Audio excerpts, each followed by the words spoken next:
Rebirth of mysterious king and queen episode 2। Kartik Antara से मिलने के लिए आ गया था और जब अंतरा ने उसे अपनी आंखों के सामने देखा तो वह बस चिल्लाने को हो गई थी, लेकिन कार्तिक ने उसके मुंह पर हाथ रखकर उसे शांत कर दिया था। वो तुरंत उठकर बैठ गई, जिस पर गलती से उसका चेहरा कार्तिक के चेहरे से टकरा गया और दोनों के साथ से एक दूसरे की सांसों में जाकर घुल मिली। अंतरा ने अपने छोटे छोटे लटों को पीछे करते हुए कहा, आप यहाँ पर क्या कर रहे हैं? वह भी रात को? अगर किसी ने देख लिया ना तो बवाल हो जाएगा।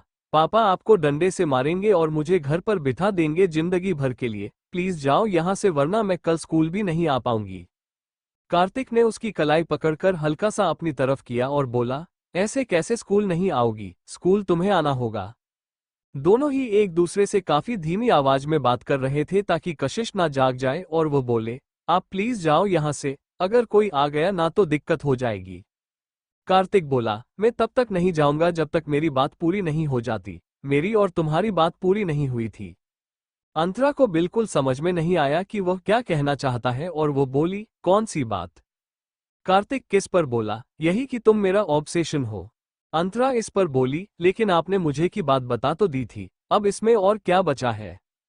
कार्तिक इस पर बोला, लेकिन तुमने मुझे कोई जवाब नहीं दिया मेरी बात का। अंतरा उसे कुछ पल तो कंफ्यूजन में देखती है और फिर वो सवाल कर ही देती है, क्योंकि उसे समझ में सच में नहीं आ रहा था। कौन सी बात का जवाब चाहिए आपको? प्लीज जल्दी पूछिए, मैं आपको जल्दी जवाब दूंगी और आप प्लीज जाओ यहाँ से। कार्तिक बोला, तुमने मुझे बताया नहीं कि तुम सच में जिंदगी भर के लिए मेरा ऑब्सेशन बनने के लिए रेडी हो या नहीं हो। अंतरा, जिसे तो ऑब्सेशन का मतलब भी नहीं पता था, उसने तुरंत हाँ में अपनी गर्दन हिला दिया और बोली, yes yes, I am your obsession, now go. ये सुनते ही कार्तिक के चेहरे पर एक डेविल स्माइल आ गई। कार्तिक ने उसके चेहरे पर अपना हाथ रखा और बोला, अपनी यह लाइन कभी मत भूलना। अंतरा ने इस पर भी हाँ में अपनी गर्दन हिलाते हुए कहा, हाँ कभी नहीं भूलूंगी, प्रॉमिस, पिंकी वाला प्रॉमिस। लेकिन अभी जाओ प्लीज, कशिश उठ जाएगी।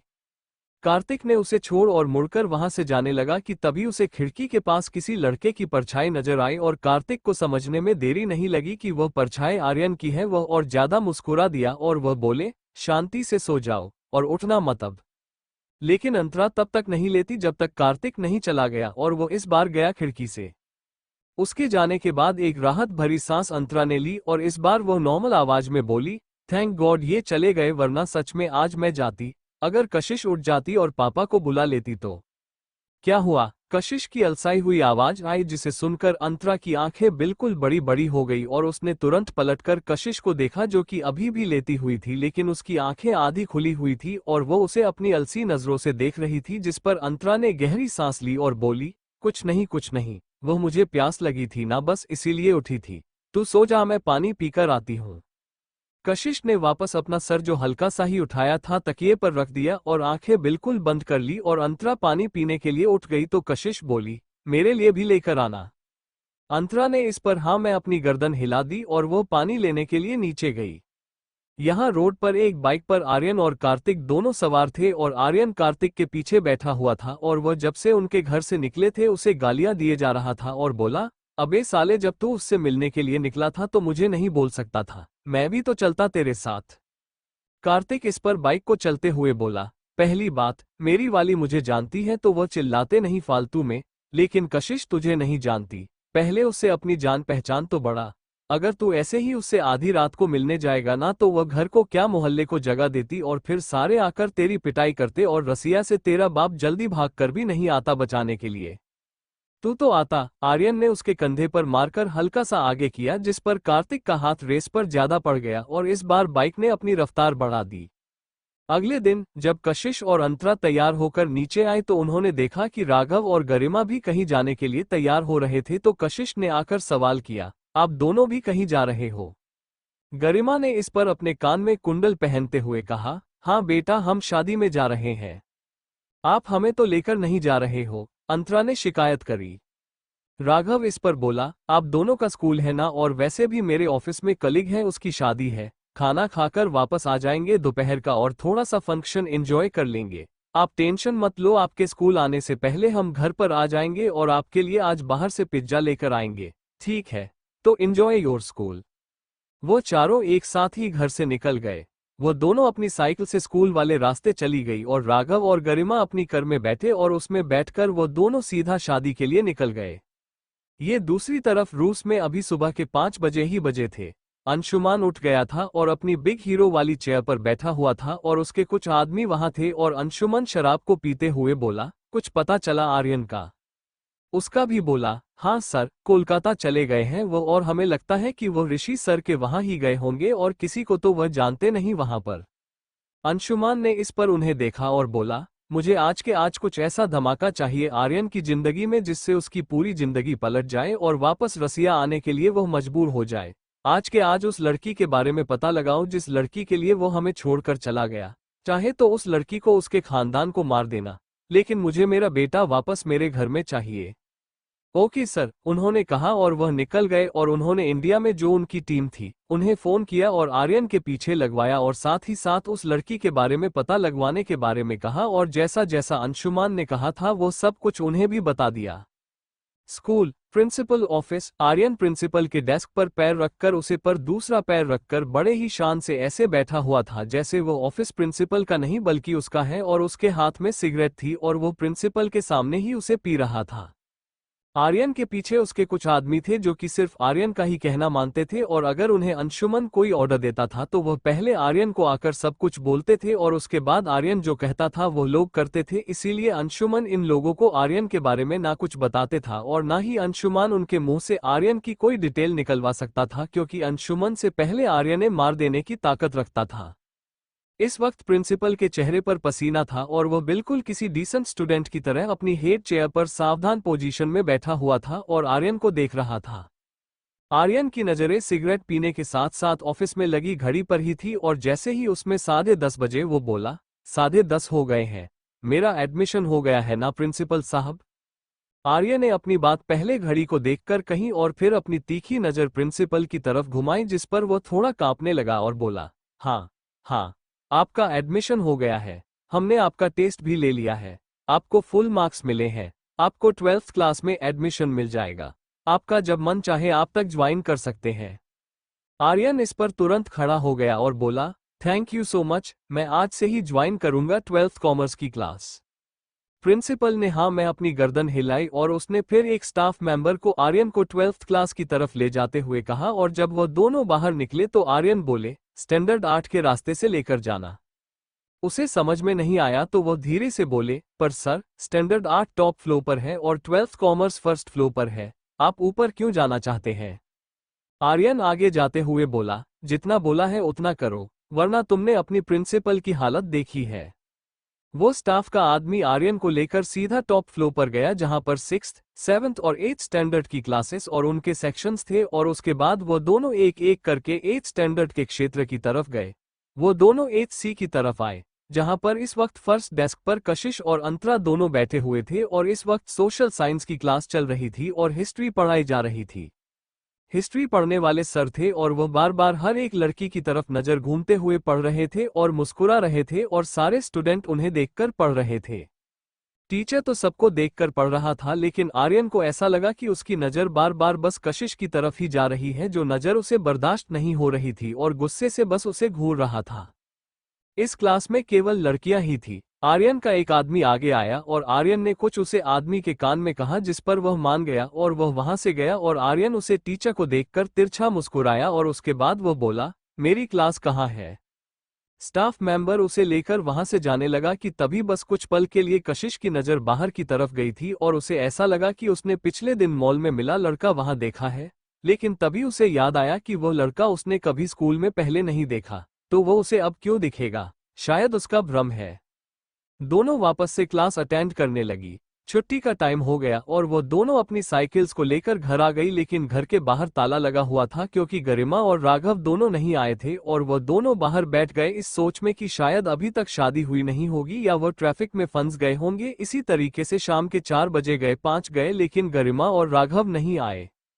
तभी वहां पर एक बहुत बड़ी और महंगी व्हाइट कलर की जैगुआर आकर खड़ी हुई और उसमें से एक अच्छा खासा सूट बूट वाला आदमी आया और वह आगे आते हुए बोला, क्या आप दोनों का नाम कशिश और अंतरा है? उन दोनों ने इस पर अपनी गर्दन हाँ में दिला दी तो उसने कहा, आप हमारे साथ चलिए। उसकी आवाज काफी गंभीर थी, जिस पर वह दोनों थोड़ा सा घबराए और कशिश बोली, हम किसी अननोन पर्सन के साथ कहीं नहीं जाते, आप जाइए। आपके पेरेंट्स आपको बुला रहे हैं। उस आदमी की आवाज अभी भी काफी ज्यादा गंभीर थी और अब वो थोड़ा थोड़ा पैनिक कर रहा था दोनों के उन मासूम चेहरे को देखकर, और वह दोनों अब एक दूसरे को देखने लगी। वो दोनों इशारों में ही एक दूसरे से बात करने लगी और फिर दोनों ने एक दूसरे का हाथ कसकर पकड़ लिया और फिर उसे अनजान आदमी को देखते हुए बोली, आप हमें कहीं और तो नहीं लेकर जाएंगे ना? हमारे डैड और मोम के पास से लेकर जाएंगे ना? वह आदमी अपनी नम आंखों से उन दोनों को और उन दोनों की उन मासूम बातों पर उन्हें देखने लगा और फिर अपनी जेब से एक फोन निकाला और उन्हें देते हुए बोला, अगर तुम्हें रास्ते में ये लगे कि हम तुम्हें कहीं और लेकर जा रहे हैं या तुम्हारे साथ कुछ गलत कर रहे हैं तो ऑन द स्पॉट पुलिस को फोन कर देना, ठीक है? मैं नहीं रोकूंगा, पर अभी चले तुम्हारे पेरेंट्स के पास, वह तुम्हें बुला रहे हैं। वो दोनों उनके साथ चली गई और रास्ते भर दोनों डरी और सहमी रही और कुछ देर बाद एक बड़े से लग्जरियस हॉस्पिटल के बाहर आकर गाड़ी रुकी और वह दोनों उसमें से निकली और एक दूसरे को देखने लगी और फिर उस आदमी से बोली, अंकल, अंकल, आप हमें हॉस्पिटल क्यों लेकर आए हैं? क्या मम्मी पापा यहाँ हैं? उस आदमी ने कहा, हाँ बेटा, आपकी मम्मी पापा हॉस्पिटल में ही है, चलो। उसके बाद वो दोनों बिना कुछ कहे उस आदमी के साथ अंदर जाने लगी, लेकिन दोनों का ही दिल जोरों से धड़कने लगा, लेकिन उन्हें समझ में नहीं आ रहा था कि उनका दिल जोरों से आवाज कर क्यों रहा है। और तभी वो फिफ्थ फ्लोर पर आए, जहां पर बाहर अंतरा ने कार्तिक को देखा, जो कि इस वक्त काफी एक्सप्रेशन लेस नजर से उसे दिख रहा था, और वहां आर्यन भी था और साथ ही कार्तिक के पेरेंट्स भी थे, जिनके भाव काफी संजीदगी से भरे थे। वो आदमी ऋषि के पास आया और बोला, सर, हम उन दोनों को ले आए हैं। उन्नति और ऋषि दोनों ने ही अंतरा और कशिश को देखा और फिर जैसे उन्नति की आंखों से आंसू निकल आए, क्योंकि उन दोनों का चेहरा इतना मासूम था, और वह अंदर ही अंदर यह बोली खुद से, इन दोनों को वो खबर कैसे दूं, ये तो टूट जाएंगे उस खबर को सुनकर।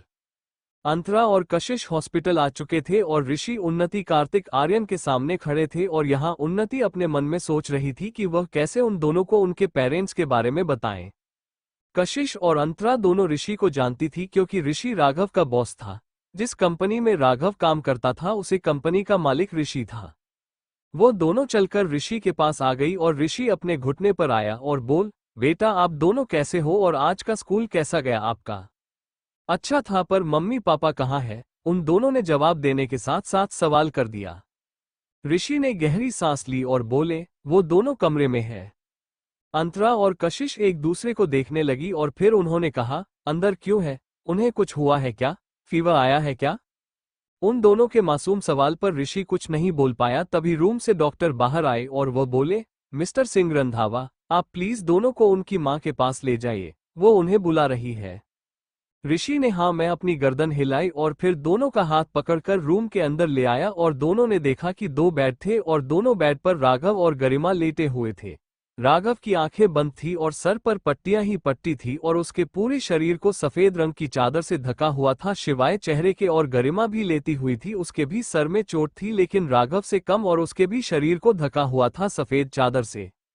वो दोनों गरिमा के पास है और उसके हाथ को बस छुआ ही था कि गरिमा ने अपनी आंखों को खोल दिया और उसने अपनी दोनों बेटियों को देखा और अपने दर्द में भी मुस्कुरा दे और उन दोनों के गालों पर हाथ रख। तो अंतरा ने सवाल किया, ये आपको चोट कैसे लगी इतनी सारी? गरिमा की आंखों से आंसू निकल आए और वो बोली, पता नहीं बेटा कैसे लग गई चोट। कशिश इस पर मुस्कुराई और बोली, कोई बात नहीं मम्मा, आप जल्दी ठीक हो जाओगे। और पापा को भी चोट लगी है क्या? वो तो उठे ही नहीं हमारी आवाज पर।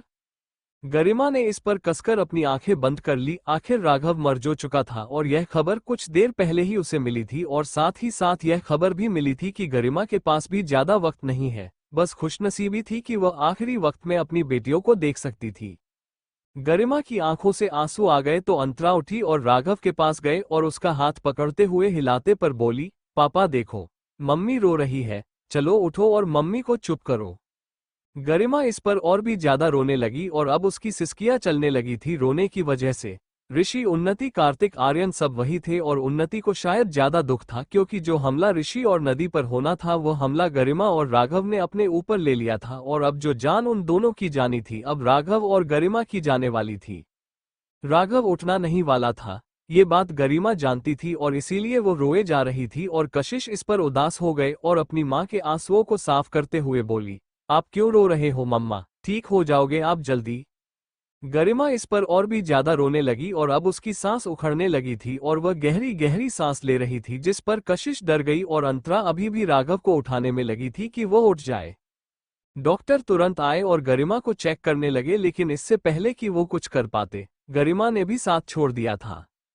गरिमा भी राघव की तरह हमेशा के लिए शांत हो गई थी और जब अचानक से अपनी मां को कशिश ने शांत देखा तो उसका दिल जोरों से धड़कने लगा और उसने अपनी मां के गालों को पकड़ते हुए उन्हें थपकी देते हुए कहा, मां, मां, मम्मी उठो, मम्मी, मम्मी उठो, मम्मी मैं क्या हुआ, आप ऐसे चुप क्यों हो गए अचानक से, कुछ तो बोलो मम्मी, मम्मी उठो। अंतरा भी अब राघव का हाथ पकड़ते हुए उसे दोनों से हिलाते हुए बोली, पापा, पापा जल्दी से उठो और देखो ना, मम्मी चुप हो गई बिल्कुल ही, पापा प्लीज उठो ना पापा, पापा। दोनों बहनें उन दोनों को उठाने में लगी थी, लेकिन वह दोनों नहीं उठने वाले थे। इस बात का अंदाजा ऋषि और उन्नति को था और उन्नति भी रोने लगी थी और उससे बिल्कुल भी ये दर्द देखा नहीं जा रहा था और वह बिल्कुल भी नहीं चाहती थी कि दोनों बहनों को उन दोनों के माँ बाप की मृत्यु के बारे में लेट पता चले। इसीलिए वह जल्दी उन दोनों के पास गई और वो कशिश को अपनी माँ से दूर करते हुए, बेटा प्लीज दूर हो जाओ, अब उन्हें मत छुओ। कशिश इस पर बिना उन्नति को देखे बोली, पर आंटी देखो ना, मम्मी उठ ही नहीं रही है। बोलते बोलते चुप हो गई। ऐसे कैसे होता है, प्लीज आंटी बोलो ना इन्हें कि उठ जाए।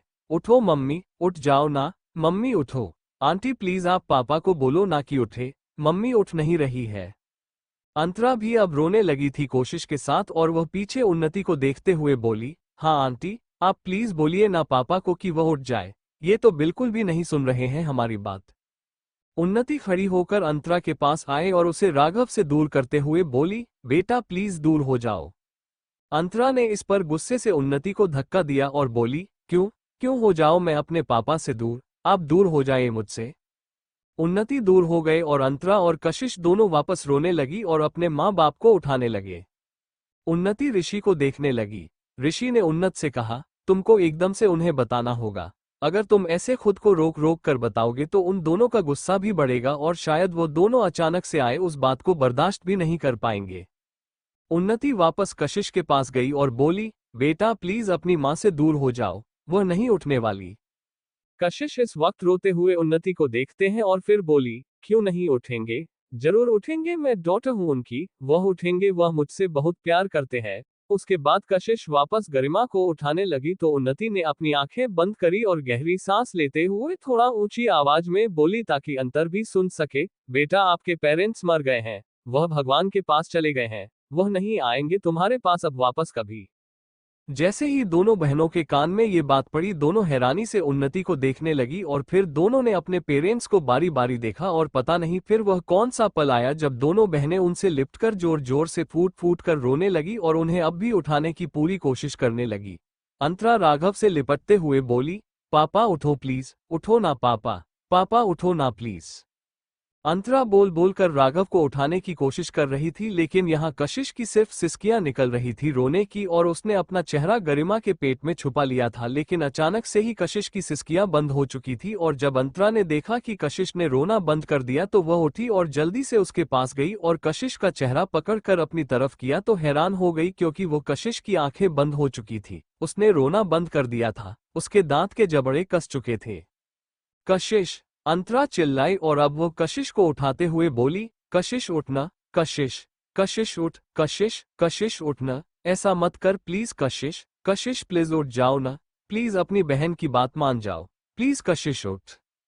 जब आर्यन ने कशिश को बेहोश देखा तो उससे रहा नहीं गया और तुरंत आगे आया और उसने अंतरा के हाथ से कशिश का चेहरा बिल्कुल जैसे छीन लिया और उसे अपनी गोद में उठाकर साथ वाले सोफे पर बिठाया और उसके चेहरे को थपथपाने लगा, उसके हाथों को रगड़ने लगा, पैरों से शूज निकालकर उसके पैरों के तलवों पर हाथों को मलने लगा ताकि वह उठ जाए, लेकिन कशिश बेहोश हो चुकी थी, वो उठ नहीं रही थी। इसीलिए कार्तिक जल्दी से डॉक्टर को ले आया। डॉक्टर ने कशिश को चेक किया और फिर बोले, सदमा बर्दाश्त नहीं कर पाई बस इसीलिए बेहोश है, होश आ जाएगा कुछ घंटों में। डॉक्टर उसके बाद जाने लगे तो अंतरा ने डॉक्टर का हाथ पकड़ लिया और बोली, डॉक्टर आप सही बोल रहे हैं ना, मेरी बहन जल्दी उठ जाएगी ना, वो तो मुझे मम्मी पापा की तरह छोड़कर नहीं जाएगी ना, प्लीज बोलिए मेरी बहन को कुछ हुआ नहीं ना। डॉक्टर ने इस पर झुककर अंतरा का चेहरा प्यार से पकड़ा और बोले, आपकी बहन को कुछ नहीं हुआ है, वो जल्दी होश में आ जाएगी, ठीक है, टेंशन लेने की जरूरत नहीं है। अंतरा सुबकते हुए उसे देख रही थी और डॉक्टर वहां से चले गए। डॉक्टर के जाने के थोड़ी देर बाद अंतरा वापस रोने लगी और वह नीचे जमीन पर बैठकर और अपने घुटनों में सर छुपाकर जोर से रोने लगी क्योंकि उसे अपना दर्द रोक नहीं जा रहा था, वह अपना सारा दर्द रोकर निकालना चाहती थी। 2 दिन बाद रंधावा मैंशन कशिश और अंतर दोनों को ऋषि अपने साथ यहाँ ले आया था और उन दोनों को एक कमरा दे दिया था रहने के लिए, क्योंकि अब ऋषि ने उन दोनों की जिम्मेदारी अपनी ऊपर ली थी। राघव ने उसकी जान बचाने के लिए वो जिंदगी छीन लेने वाला वर अपने ऊपर लिया था, तो उसके बदले में ऋषि उन दोनों की बेटी को अपनाकर उन्हें पढ़ा लिखाकर उन दोनों को मजबूत बनाना चाहता था और इसीलिए वो उन्हें अपने साथ ले आया था। अंतरा नहीं जाना चाहती थी, वो अपने घर जाना चाहती थी, लेकिन ऋषि ने जिद की तो वो मानी। लेकिन कशिश, वह तो जब से होश में आई थी तब से शायद ही उसने कोई शब्द अपने मुंह से निकला था। जब भी अंतर को टाइम मिलता था वो अपने पेरेंट्स को याद कर कर सिर्फ रोने में टाइम बता देती थी, लेकिन जब से कशिश होश में आई थी उसके आंसू भी उसकी आंखों से बाहर नहीं आए थे, वो एकदम गुमसुम सी हो चुकी थी। कशिश का ना रोना घर में सबसे ज्यादा टेंशन ऋषि को दे रहा था, क्योंकि यह कशिश की मेंटालिटी के लिए बिल्कुल अच्छा नहीं था। इसीलिए जब उन्होंने किसी अच्छे से साइकेट्रिस्ट को दिखाया तो उन्होंने कहा कि जितना हो सके कशिश को रुलाने की कोशिश करिए, क्योंकि कशिश अपना सारा का सारा दर्द खुद ही लेकर उसे पी रही है और अगर ऐसा ही चला रहा तो कशिश के दिमाग की नसें ब्लॉक हो सकती है ना रोने की वजह से। इसीलिए बहुत लंबे समय तक सब, यहाँ तक कि खुद अंतरा भी कशिश को कहती थी कि वो रो ले, लेकिन कशिश रोती बिल्कुल नहीं थी। लगभग 1 हफ्ते बाद एक रात दोनों बहनें स्कूल नहीं जा रही थी। वो सारा टाइम उस कमरे में बंद रहती थी और उनका खाना भी कमरे में ही आता था। अंतरा इस वक्त आराम से सो रही थी और सोते वक्त ही वह वक्त होता था जब अंतरा और कशिश दोनों के चेहरे पर सुकून होता था। लेकिन तभी अंतरा को ऐसा लगा कि कुछ आवाज ही हो रही है कमरे में और उसने तुरंत उठकर देखा तो कोई नहीं था। उसने साइड में देखा तो बेड खाली था, कशिश नहीं थी। वो घबरा गई। वो तुरंत उठी कि तभी उसका पैर किसी के पैर पर लगा और उसने कमरे में जल रही उस डिम लाइट से नीचे जमीन पर अपनी नजर घुमाई तो देखा कशिश थी, जो जमीन पर लेटी हुई थी और उसने खुद को खुद में समेट हुआ था और वो शोर शोर से अपने पेरेंट्स को याद कर कर रो रही थी। अंतरा ने तुरंत लाइट्स को ऑन कर दिया और वह नीचे आई और उसने कशिश को उठाया और उसका सर अपने कंधे पर रखा और बोली, क्या हुआ कशिश, तू रो क्यों रही है ऐसे? मम्मा, पापा, कशिश रोते हुए चिल्लाई तो अंतरा के भी आंखों में आंसू आ गए, लेकिन वह राय नहीं, बस उसके आंसू उसकी आंखों से बाहर आ रहे थे और वह कशिश का चेहरा छूकर उसे हल्की हल्की थपकी देते हुए बोली, कशिश चुप हो जाओ, वह नहीं आने वाले अब हमारे पास कभी, प्लीज ऐसे मत रो। और नहीं नहीं, तू रो, तुझे बहुत रोना है, तू रो, पर प्लीज अपने दर्द को अपने अंदर मत रख, मैं तुझे नहीं खोना चाहती, प्लीज तू रो ले जितना रोना है। कशिश भी अंतरा को ना छोड़ना चाहती थी और ना ही उसे अकेला करना चाहती थी। वह भी डॉक्टर की और सबकी बातें सुनती थी, पर फिर भी अपने आंसुओं को आंखों से नहीं निकलती थी। लेकिन आज काफी लंबे समय तक सोचने के बाद उसने फाइनली रोना शुरू कर दिया था। शायद दोनों बहनें पूरी रात रोती ही रही थी और उन दोनों का रोना बाहर दरवाजे पर खड़े कार्तिक और आर्यन देख रहे थे। वह दोनों डेली रात को आ रहे थे उन दोनों को देखने के लिए कि वह ठीक से सो रही है या नहीं, उन्हें किसी चीज की जरूरत है या नहीं, और लंबे समय तक दोनों अपनी अपनी मोहब्बत को निहारने के बाद वापस अपने कमरे में चले जाते थे। लेकिन आज वो कमरे में नहीं आए थे, क्योंकि आज उनकी ऑब्सेशन और पोजेशन जगे हुए थे और रो रहे थे। वो दोनों कमरे में वापस चले गए और पूरी रात दोनों बहनें रोती रही। सुबह के लगभग 9 बजे दोनों बहनें तैयार होकर आज पहली बार उसे कमरे से बाहर निकली और उन दोनों ने एक साथ पूरे घर को नहीं हारा तो वह काफी बड़ा था और दोनों थोड़ा थोड़ा घबराने लगी, क्योंकि इतना बड़ा घर उन्होंने अपनी लाइफ में पहली बार देखा था। तभी पीछे से कार्तिक की आवाज आए, डॉन टवरी, यह पूरा घर अब से तुम दोनों का भी है। दोनों ने मुड़कर पीछे देखा, लेकिन अंतरा ने कार्तिक की बात का कोई जवाब नहीं दिया। उसने अपनी नजरें मोड़ ली। आर्यन भी अपने कमरे से बाहर आया और फिर बोला, चले ब्रेकफास्ट करना है। आर्यन को वहां देखकर कशिश हैरान हो गए और फिर वो कार्तिक को देखने लगे। कार्तिक के फेसियल फीचर्स ऋषि से मिलते थे, लेकिन आर्यन के नहीं, और वापस कशिश आर्यन को देखकर कहीं खो गई। वक्रतुंड महाकाय सूर्यकोटि समप्रभ निर्विघ्न कुरु मे देव सर्वकार्येषु सर्वदा। कशिश की नजरें आर्यन की नजरों से मिली हुई थी। आर्यन ने अपने कदम कशिश की तरफ बढ़ाए और अपना हाथ कशिश की तरफ कर दिया तो कशिश ने कसकर अपनी आंखें बंद कर ली।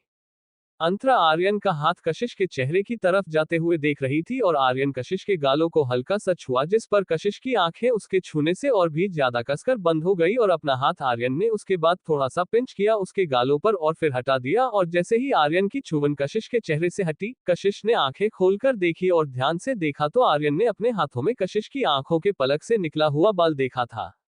आर्यन ने वो बाल का टुकड़ा अपने हथेली पर लिया और फिर उसे उड़ने को हुआ, लेकिन तभी कशिश ने तुरंत बोले, रुकिए।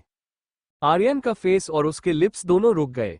आर्यन के लिप्स इस वक्त पाउट शेप को लगभग ले चुके थे, लेकिन कशिश के रोकने पर वह नॉर्मल हो गया और कशिश को देखने लगा तो कशिश आर्यन के पास आई और उसकी हथेली से अपना वो पलक का बाल ले लिया और उसे अपनी हथेली पर लिया और अपने दूसरे हाथों से उसे धका और अपनी आंखें बंद करके मन में बोली, भगवान जी, आप मुझे और मेरी अंतरा को हमेशा एक साथ रखना, हम दोनों को कभी जुदा मत करना। और उसके बाद कशिश ने वह दूसरा हाथ अपने हाथ से हटा दिया और उसे पलक के बाल को देखने लगी और फिर उसे हाल की डायरेक्शन में लेकर आए और अपने हाथ को अपने मुंह के पास लेकर आए और फूंक मारकर उस पलक के बाल को उड़ा दिया। अंतरा ने तुरंत कशिश से सवाल किया, क्या मांगा तूने? कशिश ने इस पर एक लाइट से स्माइल देकर अंतरा से कहा, जब मेरी विश पूरी हो जाएगी तो मैं तुझे बता दूंगी और शायद तुझे खुद ही पता चल जाएगा। What did you say, wish? तुम ये कह रही हो कि कशिश ने अभी विश मांगी है अपने पलक के बल से? कार्तिक ने हैरानी से कहा। हाँ, अंतरा ने स्माइल करते हुए कहा। ऐसा होता है, ये तुमसे किसने कहा? क्योंकि मुझे कोई लॉजिक नहीं समझ आया इसके पीछे, कार्तिक ने सवाल किया तो अंतरा बोली, कुछ चीजों के पीछे सिर्फ मैजिक होता है, लॉजिक नहीं होता है। और हाँ, ये बिल्कुल सच है कि पलक की बाल से विश करने पर हमारी विश पूरी होती है। मैंने भी ट्राई किया था, मैंने विश किया था कि मुझे 7th स्टैंडर्ड में टॉप करना है और मैंने टॉप किया था। कार्तिक इस पर बोला, तुमने मेहनत ज्यादा करी होगी इसीलिए तुमने टॉप किया, वरना ऐसे विश पूरी नहीं होती है।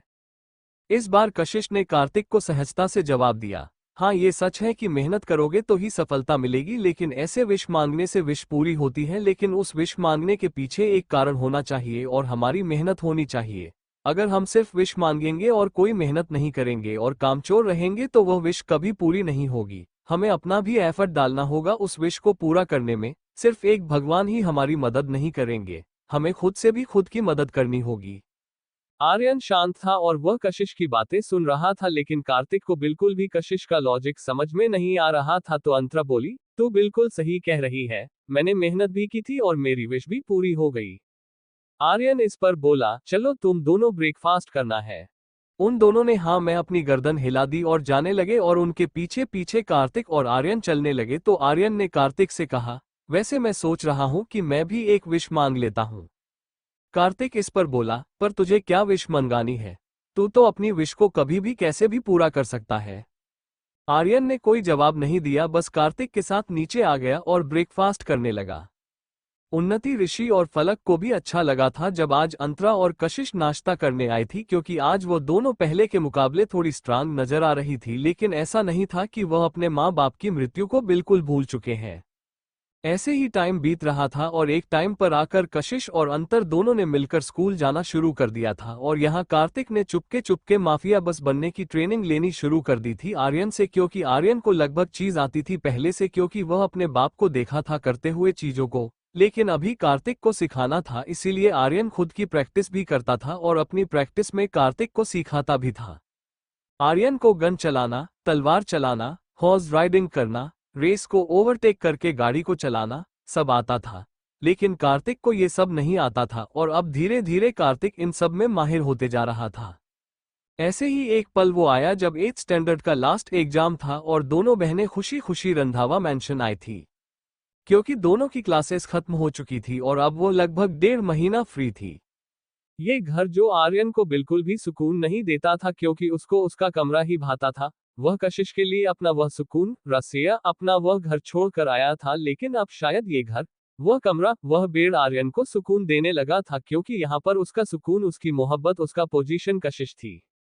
आर्यन कैसे तैसे कशिश से दोस्ती करने में कामयाब हो चुका था और अब कशिश ने उसे अपना बेस्ट फ्रेंड बना लिया था और वह अब घर में सबसे ज्यादा खुलकर अगर अंतरा के किसी से बात कर रही थी तो आर्यन से। लेकिन कार्तिक से वह बहुत कम बात करती थी क्योंकि कार्तिक उसे हमेशा मुंह सड़ाकर बात करता था और लगभग वह अंतरा को उससे छीन कर लेकर जाता था, जो उसे बिल्कुल अच्छा नहीं लगता था कि कोई उसकी बहन को ऐसे उससे दूर लेकर जाए। लेकिन अंतरा खुद कार्तिक के साथ चली जाया करती थी, इसलिए वह कुछ बोलती भी नहीं थी। कशिश को लगता था कि जैसे वह आर्यन की दोस्त बन गई है, वैसे ही अंतरा ने कार्तिक को अपना दोस्त बना लिया है और वह दो दोस्तों के बीच में नहीं आना चाहते थे। ऐसे ही 4 साल निकल गए। अंतरा और कशिश 16 साल की हो गई थी और कार्तिक और आर्यन 21 साल के, और वह कॉलेज के लास्ट ईयर में थे और अब कशिश और अंतरा का कॉलेज में एडमिशन होना था। एक दिन आर्यन कशिश और अंतरा के लिए कॉलेज सर्च कर रहा था कि तभी कार्तिक ने पीछे से आते हुए कहा, कॉलेज को सर्च कर रहा है, हमारे कॉलेज में जाएंगे ये दोनों। और फिर कार्तिक ने एक नजर अंतरा के ऊपर डाली, जिसने इस वक्त ब्लैक कलर का फ्रॉक डाला हुआ था जो कि ऑफ शोल्डर था और उसके वह सीधे बाल खुले हुए थे और वह लैपटॉप में देख रही थी और आर्यन के करीब जाकर बैठी हुई थी। लेकिन जैसे ही कार्तिक की बात उसने पीछे से सुनी, उसने अपनी नजर उसकी तरफ कर दी। कार्तिक ने अपनी निगाहों से ही उसे कहा कि आर्यन से दूर होकर बैठे, और अंतरा थोड़ा डर गए और उसने अपने आप को थोड़ा सा आर्यन से दूर की तरफ शिफ्ट कर दिया। और यहाँ कशिश ने पिंक कलर का अनारकली सूट पहना था जिसकी बैक बैकलेस थी और उसके पीछे डोरी बंधी हुई थी। दोनों बहनों में ये फर्क था कि अंतरा मॉडर्न होते जा रही थी टाइम के साथ साथ, लेकिन कशिश वो ट्रेडिशनल फॉलो करती थी, और यही एक चीज थी जो किसी अनजान को अंतरा और कशिश में फर्क बताने में आसानी करवाते थे। आर्यन को भी यही सही लगा और उसने लैपटॉप को बंद कर दिया और बोला, ठीक है, तो फिर कल ही अंतरा और कशिश का एडमिशन हमारे वाले कॉलेज में होगा। वो चारों इस वक्त स्टडी में बैठे हुए थे कि तभी ऋषि वहां आया और बोला, कार्तिक, कॉलेज ढूंढ लिया तुमने? कार्तिक इस पर बिना ऋषि को देख बोला, हाँ देख लिया, हमारे ही कॉलेज में जाएंगे, कोई और कॉलेज देखने की कोई जरूरत नहीं, और वहां पर इन दोनों की हिफाजत भी होती रहेगी, मैं भी रहूंगा, आर्यन भी रहेगा, और गार्ड्स तो है ही पहले से, डबल मेहनत नहीं करनी पड़ेगी। ऋषि ने कहा, ठीक है, तो तुम दोनों एक काम करो, आज ही ऑनलाइन इनका फॉर्म भरवा दो और पूछ लो कि कौन से कोर्स करने हैं इन्हें। ऋषि उसके बाद वहां से चला गया और अंतरा और कशिश दोनों ने अपने अपने कोर्स बताए। अंतरा को ड्रेस डिजाइनिंग का कोर्स करना था और कशिश को ह्यूमन साइकोलॉजी। दोनों का 12th का रिजल्ट भी आ गया था, इसीलिए सिर्फ 2 दिन में ही पता लग जाता कि दोनों का एडमिशन कॉलेज में हो सकता है कि नहीं। वैसे नहीं भी होता तो भी ऋषि की पहुंच कॉलेज में इतनी थी कि वह उन दोनों का एडमिशन अपने मनचाहे कॉलेज में करवा सकता था। ऑलरेडी रात हो चुकी थी, इसीलिए सारे के सारे अपने कमरे में गए, लेकिन कशिश ने अपने कदम बाहर की तरफ बढ़ा दिए, इसीलिए आर्यन ने उसका हाथ पकड़ लिया और बोला, कहाँ जा रही हो? कशिश ने मुड़कर उसे देखा और बोली, गार्डन में जा रही हूँ घूमने के लिए। ठीक है, मैं भी चलता हूँ, आर्यन ने कहा, और वह जल्दी से कमरे में गया और अपने लोवर और टी शर्ट में आया क्योंकि वो ऑलरेडी जीन्स और शर्ट में था। ये 4 साल में एक भी ऐसा दिन नहीं गया कि आर्यन ने रसिया की तरफ पलट कर भी देखा हो या अपने घर पर फोन भी किया हो। घर पर निशा और अंशुमन को पता था कि वह कहाँ रह रहा है, लेकिन आर्यन बच्चा नहीं था कि उसे बोल दिया कि आओ, और वह आ गया। वह खुद एक माफिया का बेटा था और उसके अंदर माफिया के लक्षण जब वह 7-8 साल का था तभी से दिखने लगे थे, और आज तो आर्यन इतना पावरफुल हो गया था कि वह किसी इंसान की जान लेने तक की हिम्मत रखता है, और शायद आर्यन के लिए कुछ बड़ा नहीं होता अगर वह अपने घर पर भी किसी की जान ले ले। उन्होंने आर्यन को अभी वही रखा, और यहाँ आर्यन ने अपना नया जहां बसा लिया था कशिश के साथ, उसे रसिया नहीं जाना था। ठंडी ठंडी हवा में दोनों बाहर एक साथ घूमने लगे और यहाँ कमरे में अंतरा आए और सबसे पहले जाकर उसने अपने कपड़े बदले। उसने ब्लैक कलर का टी शर्ट और पिंक कलर के शॉर्ट्स पहने और फिर और आराम से पैर फैलाकर बेड पर बैठ गई और फोन को स्क्रॉल करने वालों की तभी कमरे का दरवाजा खुला और कार्तिक अंदर आया और उसने कार्तिक को देखा। कार्तिक को देखकर वह थोड़ा मुस्कुराए और थोड़ा सा साइड भी ताकि कार्तिक बैठ सके। वह बैठ गया और फिर अंतरा की आंखों में देखने लगा तो अंतरा बोली, सिर्फ देखेंगे, कुछ करेंगे नहीं। क्या करूं? कार्तिक ने उसके चेहरे पर आए बालों को कान के पीछे किया, जिस पर अंतरा ने अपनी आंखों को कुछ पल के लिए बंद किया और फिर वापस उसे देखने लगी और बोली, कुछ भी जो आपका मन करे, आखिर आई एम योर ऑब्सेशन ना। कार्तिक उसकी आंखों में आंखें डालते हुए बोला, फिलहाल तो मैं सिर्फ तुम्हारी कलाई को पकड़ने के अलावा कुछ नहीं कर सकता क्योंकि मुझे अलाउड नहीं है। अंतरा उसकी बात सुनकर 4 साल पुरानी वह बात याद करने लगी जब कार्तिक उसके करीब आया था, लेकिन अंतरा ने उसे कहा था कि वह उसे बैड तरीके से छू रहा है, तो कार्तिक ने कहा कि जब तक वह 18 साल की नहीं हो जाती तब तक वह उसके ज्यादा करीब नहीं बढ़ेगा। वो सिर्फ उसकी कलाई पकड़ेगा और ज्यादा से ज्यादा कभी कभी ही उसके गालों को किस करेगा। उससे ज्यादा आगे वह नहीं बढ़ेगा और आज तक कार्तिक अपनी इस बात पर अमल रहा था। उसने इससे ज्यादा कभी बढ़ने की कोशिश नहीं करी। भले ही अंतरा अब टाइम के साथ बोल्ड होती जा रही थी और वो खुद चाहती थी कि कार्तिक अब उसके थोड़ा और करीब आए, लेकिन कार्तिक नहीं आता था। उसने जो अपना प्रॉमिस किया था वो उसे बहुत अच्छे से निभा रहा था। अंतरा काफी इंटेंस नजरों से उसे देखते हुए बोली, थोड़ा तो पास आ जाओ, कुछ नहीं होता उससे। कहने के बाद अंतरा ने अपने हाथों की बाहों को कार्तिक के गले में फंसा दिया और उसे अच्छे से देखने लगी तो कार्तिक ने उसके हाथ हटा दिए और बोला, तुम्हारा ये थोड़ा कितना ज्यादा होता है मैं बहुत अच्छे से जानता हूँ मार्शमेलो। इसीलिए रहने दो, क्योंकि अगर मैं थोड़ा करीब आया तो वह कब पूरा हो जाएगा मुझे खुद पता नहीं चलेगा और शायद तुम्हें बहुत ज्यादा पेन से गुजरना पड़ेगा। और उसके बाद उसने साइड टेबल पर रखा एप्पल उठाया जो कि अंतरा का झूठा था और उसे खाने लगा। मैं पेन सहने के लिए तैयार हूँ, अंतरा ने काफी प्यार भरी नजरों से उसे देखते हुए कहा तो कार्तिक ने उसे कुछ पल घूरा और फिर बोला, यह इंग्लिश मूवीज देखना बंद कर दो, समझी? ये तुम्हारे दिमाग में ना गोबर भर रहा है। छियाए गोबर, अंतरा ने कहा और उल्टी जैसा फेस बना लिया और फिर कार्तिक से बोली, क्या आप भी कुछ अच्छा बोल देते, भूसा ही बोल देते, गोबर कौन बोलता है? कार्तिक इस पर बोला, क्योंकि तुम्हारा दिमाग बुलेट ट्रेन की स्पीड पकड़ रहा है और मुझे फिलहाल वह स्पीड नहीं पकड़नी, जब टाइम आएगा तो पकड़ लूंगा। और उसके बाद कार्तिक खड़ा हुआ और चला गया और अंतरा उसे मुंह बनाकर देखने लगी और खुद से बोली, मेरी लव स्टोरी तो शायद बीच में अटक जाएगी, यह इंसान तो जरा भी रोमांटिक नहीं है। उसके बाद गहरी सांस लेते हुए अंतरा खुद से बोली, लेकिन मैं इस इंसान को रोमांटिक बनकर छोड़ूंगी, स्कूल में नहीं हूं मैं, अब कॉलेज में आऊंगी। यहाँ दूसरी तरफ अब हवा थोड़ी ज्यादा हो गई थी और ठंड लगने लगी थी और जो दुपट्टा कशिश ने ले रखा था वह काफी नहीं था उस ठंड को भगाने के लिए, इसलिए आर्यन थोड़ा उससे करीब गया और उसे पीछे से अपनी बाहों में पकड़ लिया, जिस पर कशिश कुछ पल के लिए तो बर्फ की तरह जम गई और फिर कांपते हुए बोली, आप मुझे ऐसे पकड़ क्यों रहे हैं? कहने के बाद कशिश ने अपनी नजरें उठाकर उसे देखा तो आर्यन ने भी अपनी नजरें झुकाकर उसे देखा और बोला, तुम्हें ठंड लग रही है ना, तो तुम्हें गर्माहट दे रहा हूं अपनी बाहों से। और उसके बाद आर्यन ने अपनी पकड़ उसके पेट पर कसी और उसे अपने करीब खींच लिया और दोनों के चेहरे एक दूसरे के चेहरे के बेहद करीब थे। दोनों एक दूसरे के होठों को बहुत आसानी से देख सकते थे और आर्यन कशिश की उन कांपते होठों को बहुत आसानी से देख सकता था और मन कर रहा था कि बस कब उसके होठों पर वह अपने होंठ रख दे। आर्यन हल्का हल्का उसके चेहरे पर झुकने लगा और कशिश ने अपनी आंखें बंद कर ली और साथ ही आर्यन की गर्म सांसों को अपने चेहरे पर महसूस करने लगे। कशिश और आर्यन एक दूसरे के चेहरे के बेहद करीब थे।